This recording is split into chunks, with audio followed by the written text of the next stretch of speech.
براہ راست آپ کو دکھائیں گے وفاقی وزیر اطلاع شبلی فراز نیوز کانفرنس کر رہے ہیں۔ گراں قدر شہری جس تکلیف میں ہیں تو ہماری اس سے ان کے ساتھ پوری ہمدردیاں بھی ہیں، اور ہمارے پرائم منسٹر صاحب بھی ڈیلی بیسس پہ اور آرلی بیسس پہ کراچی کی خبر لیتے ہیں، وہ خود جائیں گے بھی وہاں پہ، اور ساتھ ہی ساتھ میں وہ بنیادی 3 چیزیں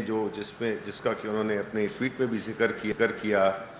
وہ ہم اب بنیادی طور پہ کراچی کے لیے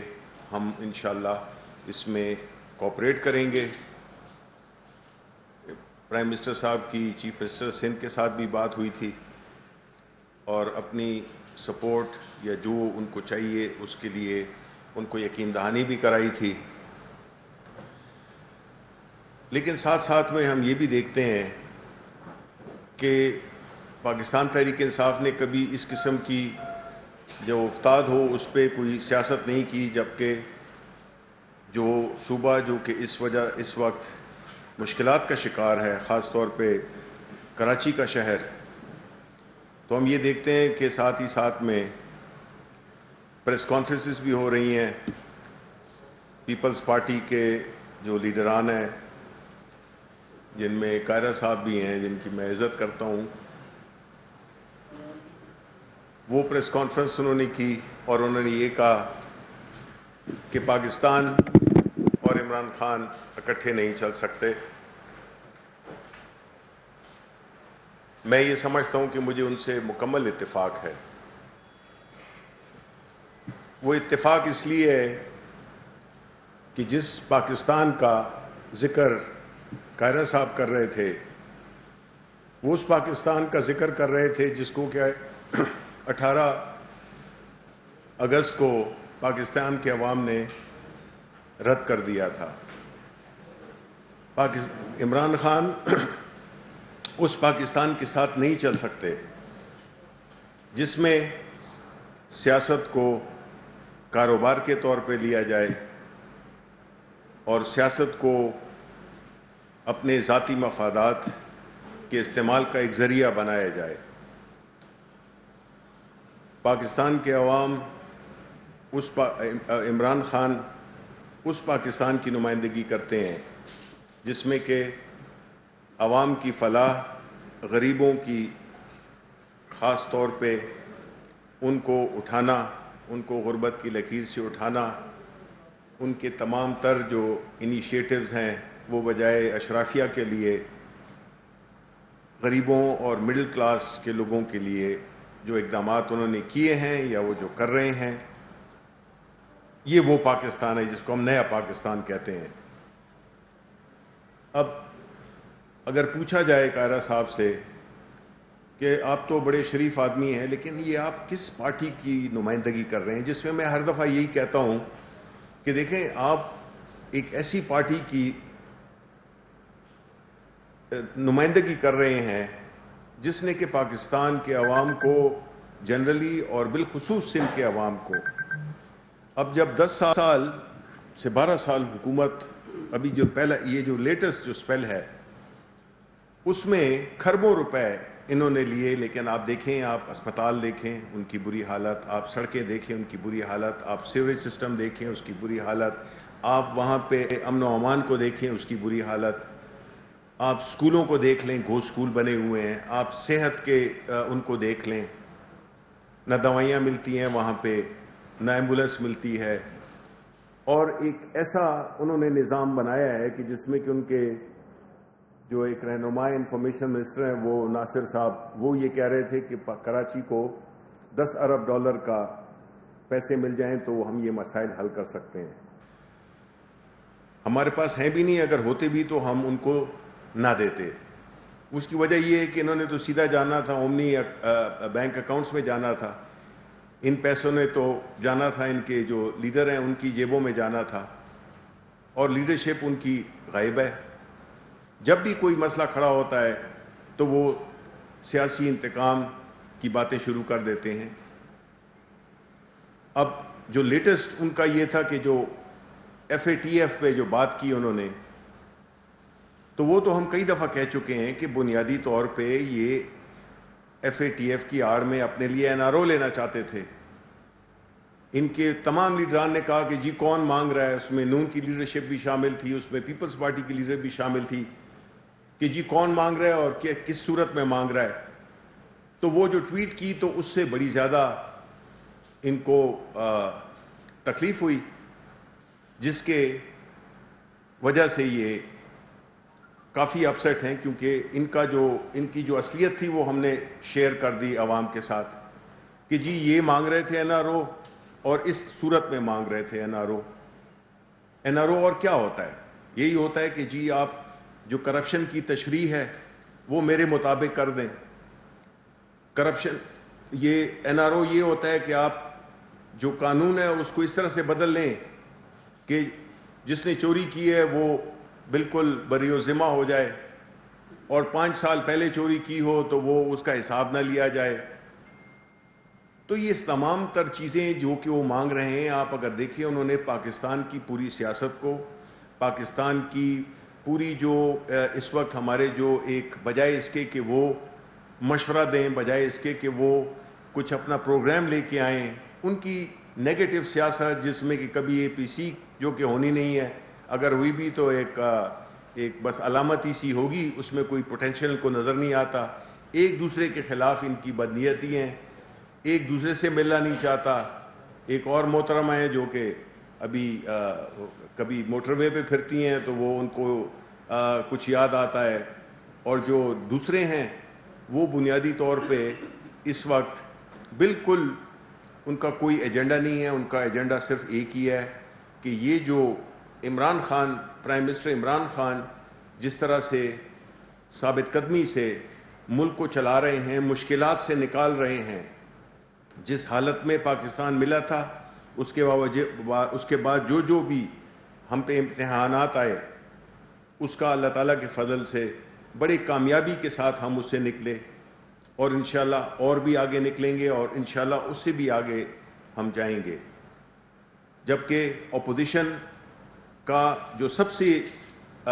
اس وقت جو ایک آبجیکٹو ہے وہ ہے کہ کسی نہ کسی طرح سے یہ حکومت فیل ہو جائے. ان کو پاکستان کے عوام سے کوئی دلچسپی نہیں ہے, وہ ہم نے دیکھ لیا ہے پچھلے کتنے برسوں میں. ان کا مقصد یہی ہے کہ کسی طرح سے اپنی کوئی جو قانون سازی ہے اس میں کوئی ایسی تبدیلیاں لے آئیں وہ, جس سے کہ وہ ان کی بچت ہو جائے اور ان کے جو لیڈرز ہیں ان کو ایک راستہ مل جائے, جس کو کہ ہم عام طور پہ NRO کہتے ہیں. تو بنیادی طور پہ میری یہی ریکویسٹ ہوگی کہ دیکھیں عوام جو ہے اس وقت ایک بات پہ تو کلیئر ہے, اس میں کوئی شک نہیں ہے کہ مہنگائی ہے, اس میں کوئی شک نہیں ہے کہ یہ ایک مشکل وقت ہے, لیکن جو آپ دیکھتے جائیں انشاءاللہ آسانیاں پیدا ہوتی رہیں گی, اور آسانیاں پیدا ہو رہی ہیں. اکانومی دوبارہ سے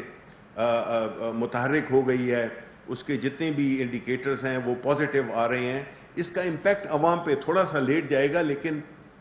جائے گا اور ان قریب جائے گا, کیونکہ ہمارے جو حکمت عملی ہے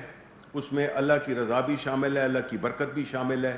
ہمارے لیڈر کی نیک نیتی بھی شامل ہے. تو ہم یہ سمجھتے ہیں کہ جس طرح اللہ تعالیٰ نے ہمیں, ہماری محنت تھوڑی تھی لیکن اللہ کا کرم زیادہ تھا کہ ہم کووڈ جیسے ایک موذی وبا سے بھی ہم بڑے کامیاب ہو کے کافی حد تک نکل آئے ہیں. ابھی تھوڑا فاصلہ ہے, تھوڑا وہ ہے, ہمیں احتیاط کرنی چاہیے. ابھی بھی اس کو ہمیں یہ نہیں سمجھنا چاہیے کہ ختم ہو گیا ہے, ہمیں احتیاط کرنی چاہیے, کیونکہ ہم متحمل نہیں ہو سکتے ہیں کہ یہ دوبارہ یہ چیز وبا دوبارہ سے زور پکڑے. تو میری آپ سے یہی ریکویسٹ ہے کہ عوام, پاکستان کے عوام اس بات پہ بالکل یقین رکھیں کہ یہ ملک ان کا ہے, اور ان کی جو لیڈرشپ اللہ تعالیٰ نے ان کو دی ہے, انشاءاللہ جو ماضی کی جو لیڈرشپ تھیں ان کے مقابلے میں ہم بہت زیادہ, ہماری کمٹمنٹ بھی ہے, ہمارے ہاں کلیئرٹی بھی ہے, ہمارے ہاں ڈیسیجن میکنگ بھی ہے, اور جو بھی فیصلے ہم کر رہے ہیں وہ بنیادی اس کا محور عوام ہے. اس کی کوئی ذات نہیں ہے, کسی کی ذات نہیں ہے, پرائم منسٹر کا کوئی کاروبار نہیں ہے. تو انشاءاللہ کوئی وجہ نہیں ہے کہ ہم, اچھے دن آنے والے ہیں, اور ہماری جو اکانومی ہے وہ اس بات کا اندیہ دیتی ہے کہ انشاءاللہ ہم بہت جلد ان قریب شوگر بھی اب پہنچ رہی ہے, گندم بھی پہنچ رہی ہے, کچھ پہنچ گئی ہے, تو اس سے قیمتوں میں بھی کچھ کمی آئی ہے اور زیادہ کمی آئے گی. تو اس کے بعد اگر آپ کے کوئی سوالات ہوں تو میں حاضر ہوں. شبلی فراز صاحب, آپ نے کہا کہ اپوزیشن میں آروپ لینا چاہتی ہے جس طرح ایف اے ٹی ایف سے ریلیٹڈ 2 بل سینٹ سے آپ کو پتا کہ منظور نہیں ہو چکے اور اپوزیشن میں اس پہ سوالات بھی اٹھائے جس طرح پروجیکٹ ہوئے ہیں, لیکن چیئرمین کی ظاہر ہے کہ رولنگ آ چکی ہے. اب جوائنٹ سیشن بھی آپشن ہے, تو کب تک جوائنٹ سیشن ہے حکومت لا رہی ہے, اور اپوزیشن نے تو یہ بھی کہا کہ وہ جوائنٹ سیشن سے بھی نہیں ہونے دیں گے. تو آپ کے پاس اتنی اکثریت ہے کہ آپ سینٹ سے ان ایف اے ٹی ایف کے بلس کو اپنے ٹائم فریم میں منظور کرا سکیں. دیکھیں, اس کا میں جواب اس طرح سے دوں گا کہ اہم کیا ہے کہ جو اپوزیشن کہہ رہی ہے, یا اہم یہ ہے کہ پاکستان کے لیے کیا بہتر ہے. آیا پاکستان اس کا متحمل ہو سکتا ہے کہ ہم ایف اے ٹی ایف میں بلیک لسٹ میں چلے جائیں؟ آیا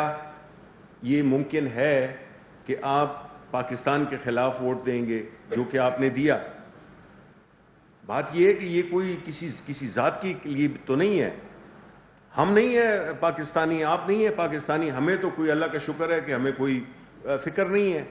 قانون بنے اس کی آڑ میں ہم بھی آ سکتے ہیں, لیکن ہمیں پرواہ نہیں ہے, اس لیے کہ ہمارے کوئی ارادہ نہیں ہے. یہ تو صرف وہ لوگ شور مچا رہے ہیں, وہ لوگ وہ کر رہے ہیں بیکاز ان کو اپنا پتہ ہے کہ انہوں نے ماضی میں کیا کیا ہے یا ان کا کیا کرنے کا ارادہ ہے اگر وہ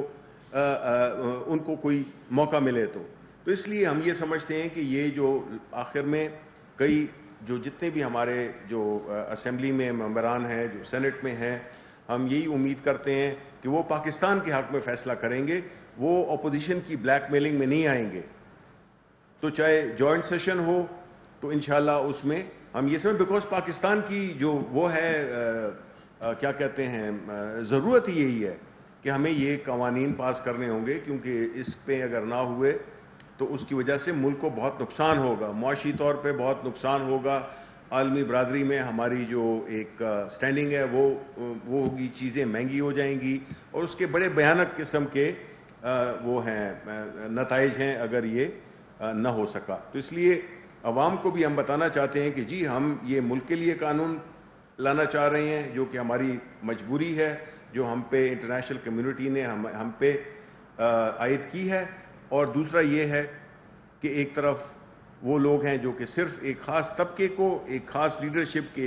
کو بچانے کے لیے اس کی مخالفت کر رہے ہیں. یہ سمپل بات ہے.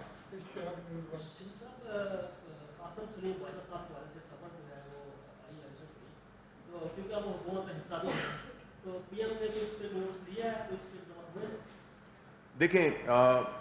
سوشل میڈیا ایک ایسی چیز ہے اور میرا خیال ہے کہ ایٹ ٹائمز اس کا جو اثر ہوتا ہے وہ پرنٹ میڈیا میں بھی آ جاتا ہے. یہ ایک ایسا ہتھیار ہے جو کہ اگر آپ سیلف ڈیفنس کے لیے بھی استعمال کر سکتے ہیں اور رازنی کے لیے بھی استعمال کر سکتے ہیں. تو جو ان کے بارے میں باتیں ہو رہی ہیں, میرا خیال تو یہی ہے کہ وہ باتیں ٹھیک نہیں ہیں. میں نے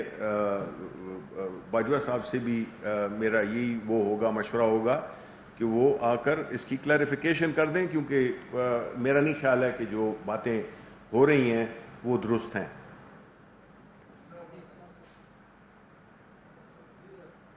سر, ایک تو پرائم منسٹر کراچی کب جا رہے ہیں, کیا آپ نے بتایا, دوسرا جو آپ